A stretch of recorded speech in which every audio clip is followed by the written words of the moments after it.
Hello everybody. Today we are continuing with sixes, this time getting major sixths. We're also going to talk about a new trichord operation. We're actually almost there. After this week we'll have almost all of them. We'll only have one more to get next week. So we talked about minor sixths last time, and minor sixths coupled with minor thirds and kind of how those interact. Today we're going to be talking about major sixths and major thirds. Okay, so before we do that, let's go ahead and warm up. Let's go ahead and do a major scale, please. 1, 2, ready, go.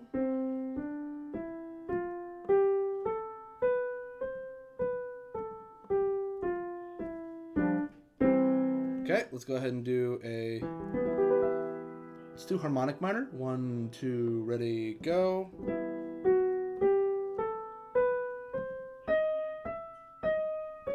Oh my gosh. We're warmed up. Okay, here we go. So, sing this note on La. Let's go ahead and hear major sixth above that, major sixth above that. Okay. Let's go ahead and sing this note on La. What's a a major sixth below that? Hear it in your head. Let's hear it. Yeah. Okay. Let's go ahead and take a look at these. So, the top line, just kind of like last time, we've got these kind of regularly occurring patterns. Like last time, it was about minor sixths and minor thirds, get you to a major seventh, right? In this case, a major sixth and a major third also get you to a minor ninth. Pardon me? Right? So last time was about getting just below an octave. This time we're getting just above an octave. Right? So again, range is going to be a bigger and bigger issue as we continue here. But in any case, yeah, this kind of idea of here's a major sixth, here's a major third on the top of that. Okay? So this first example, for instance, right? We've got our major sixth. We've got a major third. We go up a second. And then here we go descend by major third. Descend by major sixth. Right? So what we have here is this.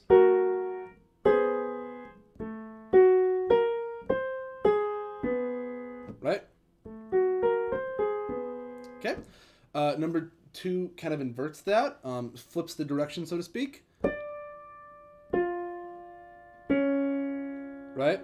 Descending by major sixth, descending by major third. Okay? Same thing, descending by major second. Okay? And then now we go up. Right? So we have a major third and then a major sixth, which means that from our outer pitches we have a minor ninth. Okay?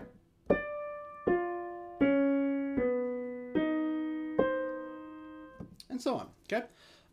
3 and 4 are similar, although now we've put the order in a different place. Instead of starting with sixes, now we're starting with our thirds. So for number 3, we have an ascending third and then our sixth, right? Again, it gets you the same thing, whether you do this or this. It's about what note's in the middle, so to speak. And then we go up. Then we descend by sixth, descend by third. 4 is similar, descend by third, descend by sixth. And then we do ascend by sixth, ascend by third.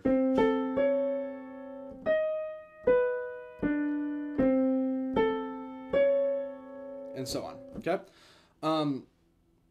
Yeah, I mean, this isn't how you always see major sixes, just like how last time wasn't how we always see minor sixes, but for Edlin's purpose and for Modus Novus's purpose, this is how this kind of chapter is organized, as being kind of complementary kind of intervals that pair well together. So let's take a look at the second line here. So number 9, okay, descent by a half step, descent by a fourth, descent by a fourth. Okay, we got stacked fourths there, right?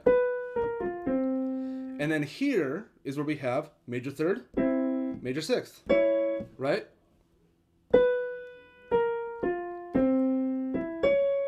Right? We've got stacked fourths, third and octave, or probably third and sixth, okay?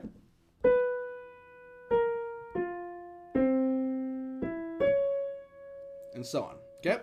So, number 10, some similar kind of things are happening. Almost identical things are happening.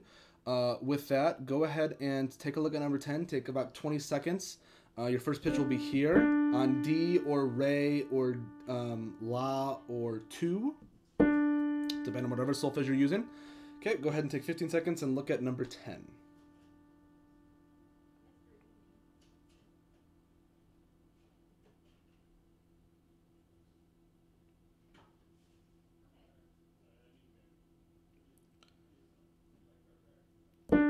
Okay, let's go ahead and try it out. Ready? Bum, bum, bum, bum. Bum, bum, bum, bum. Let's go to this tempo. Ready? 1, 2, 3.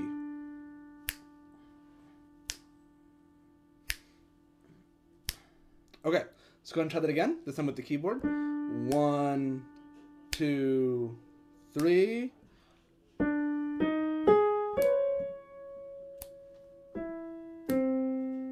Yeah, sorry, it's a little wide to do in a single hand.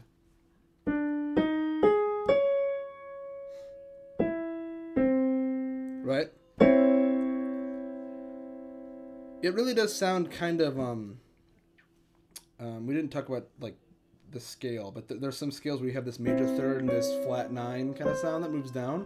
It's that kind of sound effect, versus last week, which was more of a, you know, more of a kind of dissonant, hexatonic, diminished kind of evocative sound, if not exactly those pitches. Same thing kind of here, although in a more of a major context. Right? Or this one, rather. Okay?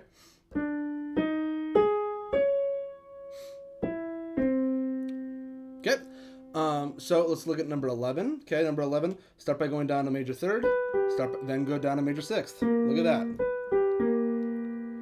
And then we ascend. Look at that. Just like last time, lots of augmented triads. B flat up to D, up to F sharp, right? Major third, major third. So we've got major third, major sixth, major third, down a fourth. Okay, so the only interval that isn't a major interval in a third or sixth kind of format. So here we go.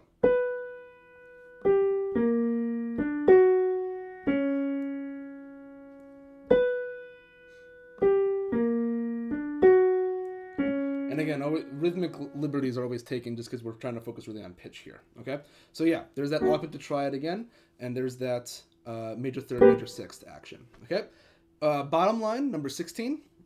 Look at this, major third up, and then a major sixth down, right? Yes. Sorry, I, lost a train of thought there for a second. Okay, and then we go down another major third. Okay, so we start on G, then we have our common shape, right? And then we end on D flat. Now again, keeping track of where the D natural is, makes going down to the D flat and then back up to the D. Starting on the D natural, going down to the B flat, and keeping in mind where D was, is useful to then get back up to the D flat.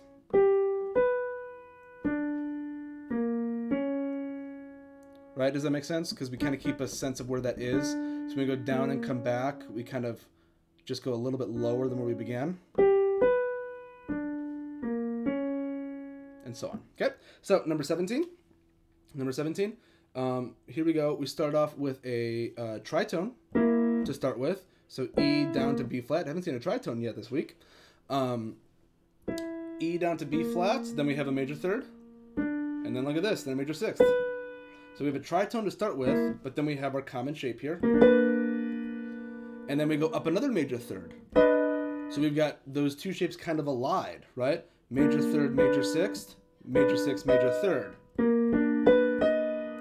What's tricky about this is then you get two dyads that are each a half step apart. B flat and D, B natural and D sharp. Okay, pretty tricky.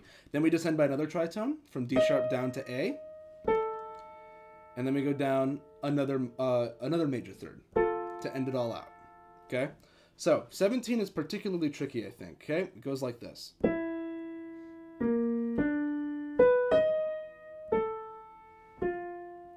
It's tricky because it's really wide and because it builds on a lot of symmetrical intervals, but if you're not careful, you can really kind of lose track of them, okay?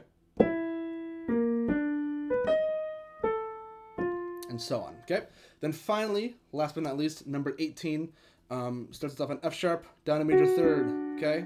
But down to major second, okay? outlining this this tritone that we had before, but with a step in the middle now.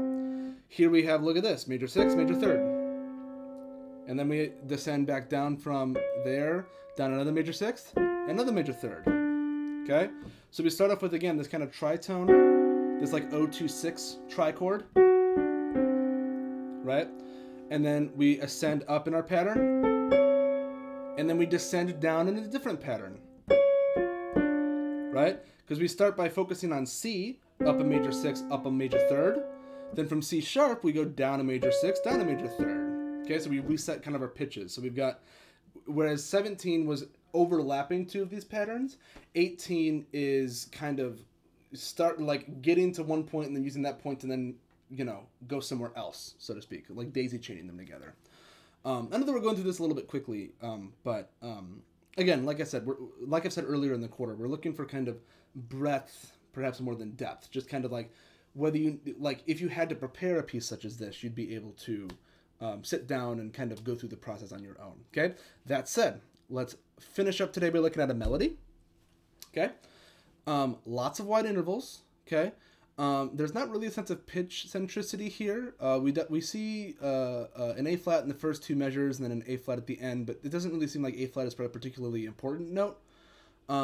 Let's go ahead and take a look at, there's some kind of metrical similarities that you can see.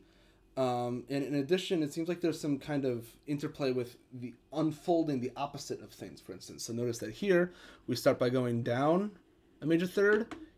At the midpoint, we go up a major 3rd. Here we descend down major 3rd, down major 6th. Here we ascend up major 3rd, up major 6th, right?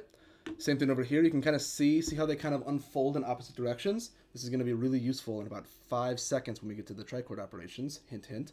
But in any case, we can kind of see a general form of the piece. We start on the C, we go down to this C, okay? This kind of is the midpoint. And then the second half, we kind of start again, but instead of descending our way down, we ascend our way up. So instead of C to C, we go from A to A flat, okay? So yeah, again, form may not seem important on the surface of things, but once again, like form and motive and kind of repetition is a way to orient yourself for sight-singing purposes, to give yourself as much to hold on to as possible, because in post-tonal music, every piece has its own internal logic compared to tonal music where every piece shares an inherent tonal hierarchical logic, okay? So we start on C, which is either Do or C or 0, or you could just say La, right? We descend by a major 3rd. And then in the second measure, we descend by major 3rd again, but then do a major 6th, right? Kind of like we couldn't quite get started. So we have that shape that we're by this point really familiar with. Ascend by a minor 3rd, descend by major 3rd, and then we reset the pattern again. Do we see that? So in measure 2, this minor 3rd resets our pattern. So where we started at C, A flat, B, the minor 3rd resets us to then go B flat, G, B, a different set, okay? From the B, we go down a 4th, a minor 2nd, another 4th. That's a familiar shape that we should recognize from, boy oh boy, week 6 now. The kind of 4th, minor 2nd, 4th, right? So that gets us halfway through the piece.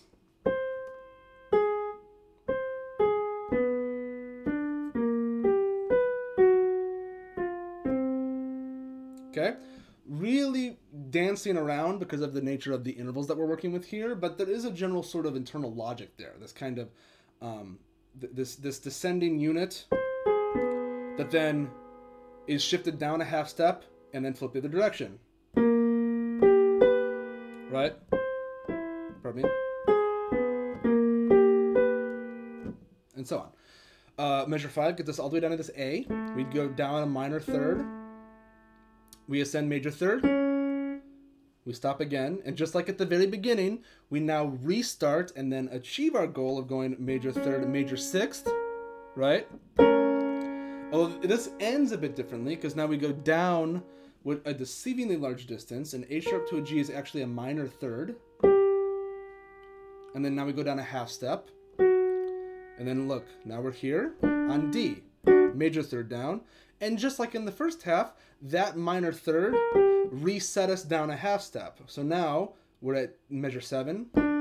We do an octave displacement, but then look at this. Major third, major sixth.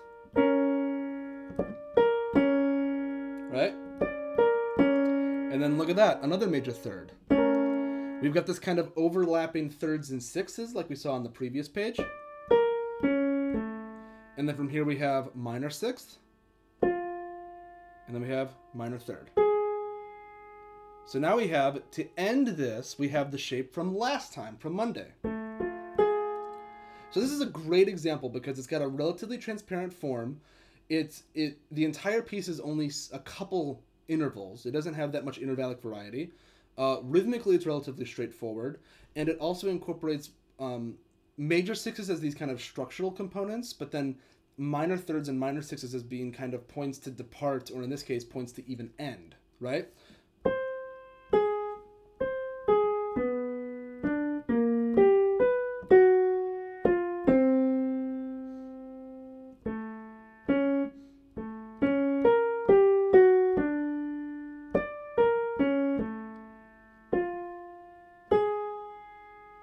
So, I would highly recommend you practicing that. I just performed the whole thing for you. Again, I take rhythmic liberties just for the sake of pitch, because rhythmic accuracy, for our purposes, is that important, and you all know how to get rhythms up to the level that they need to be with practice, so I'm not worried about that. But yeah, this is a great one. This is a great, if you're really struggling with hearing and embodying sixes, this is an excellent one for that. And it's got a relatively wide range, but it's not inaccessibly wide. It actually only spans from A3 to C5, which actually isn't that bad. It's a tenth. So most of us have a tenth. Whether or not this is the tenth that you have is a different story, but in any case. Yeah, so that's it for sixes for this week. We're going to end by talking about a trichord operation, but we're almost done with our intervals. Next week we get our sevenths, and then that's it. We've got all of them, okay? So, I've mentioned this topic earlier today, kind of as hints, because we did see it in that last example, actually, which was kind of nice. So inversions can, as a concept, get complicated.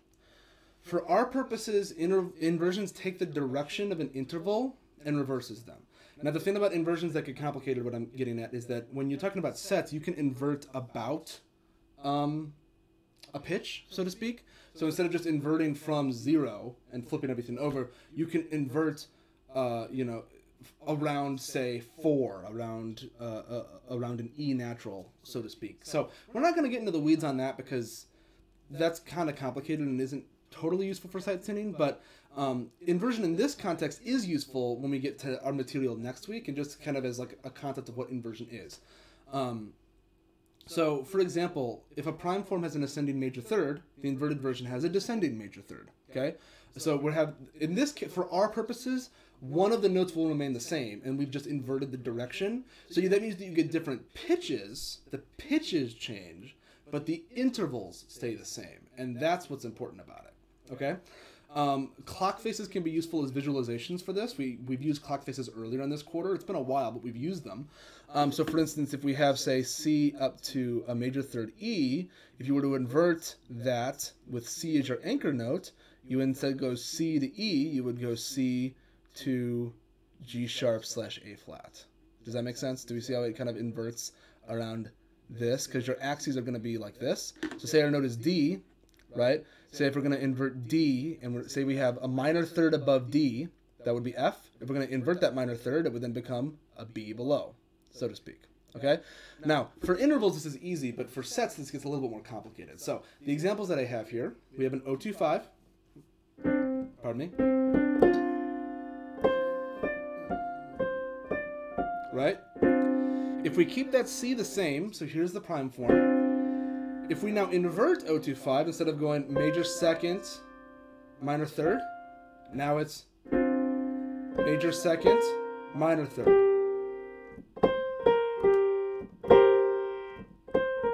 So like I mentioned last time, the way that we're going to be doing trichords going forward is I will play you the prime form relative to C, and then I'll play you something else, and it'll be your test to try to figure out what's happening, get a general sense. Okay? Okay? The second example transposes things. So here we're transposing by 8. So our prime form is relative to A flat / G sharp. Okay? Right? So we've got a minor second and a perfect fourth. If we invert that around G sharp, in this case, this is one of the situations where looking at our symmetrical intervals is useful, because look, when we invert it backwards, the only note that changes is the middle pitch instead of going up. But because of how the tritone works, we still have a D in both cases. Okay, something interesting about inversions. As I've mentioned before, like these are really high level skills. Is hearing these kinds of these operations. So we're again breadth, not depth. So don't worry, this is a lot, and I acknowledge that this is a lot to take in all at the same time. We're just kind of looking for a general sense of things, and for grading purposes, the trichord identification you'll have to do will be we'll get you there. So don't you worry. Let's talk about what we're doing next time. So next time we're going to go ahead and do 2 trichord dictations, a melodic dictation, and a modus novus chord construction, like what we had, like we've been doing on Fridays. We haven't done them during the week in a while because there's really nothing really new to talk about besides just they evolve over time. But remember your cardinality rules and stuff like that. Participation assignment, I'm assigning it right now. It is due this Friday, May 22nd at 10 a.m. So these are from Chapter 8. We're getting into a new repertoire chapter. I'd like you to go ahead and sing these for me, please. I know that last week I let you do them on your instrument, but I'd like you to sing these for me this week on whatever solfege that you like. Number 5, number 10, and number 33 from Modus Novus Chapter 8. Okay, so that's due Friday to me. I tried to pick ones that are generally short, but generally challenging. So hopefully that shouldn't take terribly too much time. But if you have run into any issues, just don't hesitate to let me know. Okay, so that is it for this time. We've covered a lot this week already. We've gotten the 6s in the bag taken care of, and we got 2 new trichord operations. Friday's going to be not necessarily a review per se, but just dictating the things that we've done on Monday and Wednesday. And then we're almost there. Week 9 is, for us, the last week of the quarter, because week 10 is all just review and final exam stuff. So we're in the home stretch, everybody. So with that, I hope you're all staying safe and healthy and sane, and I will see all of you next time.